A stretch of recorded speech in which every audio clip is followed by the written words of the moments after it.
जय श्री राधे दोस्तों। आशा करती हूँ आप सब स्वस्थ होंगे और अच्छे होंगे। तो आइए सुनते हैं आज की कहानी। प्राचीन समय की बात है। एक वैश्य था जो अपने एक छोटे परिवार के साथ एक गांव में रहता था। वो बहुत ही गरीब था। हमेशा अपने परिवार के पालन पोषण के लिए बड़ा चिंतित रहता था। उसके परिवार में बहुत सदस्य थे।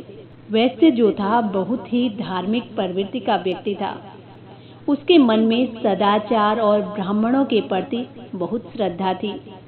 एक बार उसने किसी से अक्षय तृतीया के महात्म्य को सुना और उसके बाद जब अक्षय तृतीया पर्व आता है तो उस दिन वो सुबह उठता है, गंगा स्नान करके विधि पूर्वक देवी देवताओं की पूजा करता है और सामर्थ्य अनुसार जो भी उससे बन पाया उसने ब्राह्मणों के चरणों में अर्पित कर दिया। और ये सब देखकर उसके परिवार वाले उसको रोकने की कोशिश कर रहे थे। उसको कहते हैं कि तुम्हारे पास इतना है ही क्या जो तुम ब्राह्मणों को इतना दान दे रहे हो, तो अपने परिवार का पालन पोषण कैसे करोगे। लेकिन अपने परिवार की अनेक प्रकार की बातें सुनकर भी उसका मन विचलित नहीं हुआ और उसने ब्राह्मणों को खूब दान किया।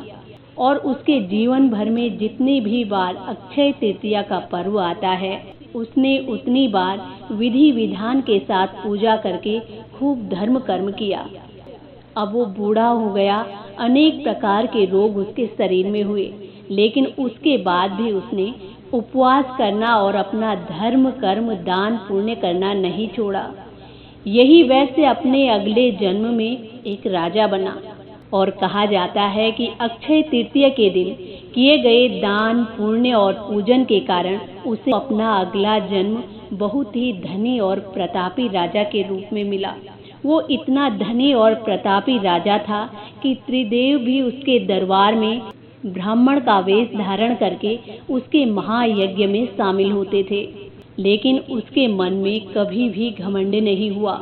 वो प्रतापी राजा वैभवशाली होने के बाद भी कभी भी धर्म के मार्ग से विचलित नहीं हुआ। कहा जाता है कि यही राजा आगे के अनेक जन्मों के बाद भारत के प्रसिद्ध सम्राट चंद्रगुप्त के रूप में जन्म लेते हैं। जैसे भगवान ने इस वैश्य पर अपनी कृपा की, वैसे ही जो भी व्यक्ति इस अक्षय तृतीया की कथा को सुनता है और विधि विधान के साथ पूजा करता है और गरीबों तथा ब्राह्मणों को दान करता है, उसे अक्षय पुण्य और यश की प्राप्ति होती है। तो दोस्तों, ये थी आज की कहानी। इसी के साथ जय श्री राधे, जय श्री कृष्णा।